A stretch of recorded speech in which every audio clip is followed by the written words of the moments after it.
السلام کہا۔ ابھی کچھ وقفہ نہیں ہوا تھا کہ ابراہیم ایک بھنا ہوا بچڑا لے آئے۔ پھر جب دیکھا کہ ان کے ہاتھ کھانے کی طرف نہیں بڑھتے، یعنی وہ کھانا نہیں کھاتے، تو ان کو اجنبی سمجھ کر دل میں خوف کیا۔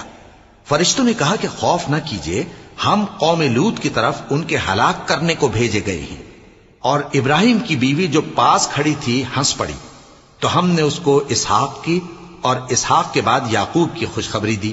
اس نے کہا، اے میرے بچہ ہوگا، میں تو بڑھیا ہوں اور یہ میرے میاں بھی بوڑھے ہیں، یہ تو بڑی عجیب بات ہے۔ انہوں نے کہا، کیا تم اللہ کی قدرت سے تعجب کرتی ہو؟ اے اہل بیت، تم پر اللہ کی رحمت اور اس کی برکتیں ہیں، وہ لائق تعریف ہے، بڑا ہے۔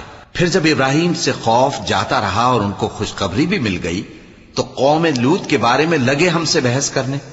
بے شک ابراہیم بڑے تحمل والے، نرم دل اور رجوع کرنے والے تھے۔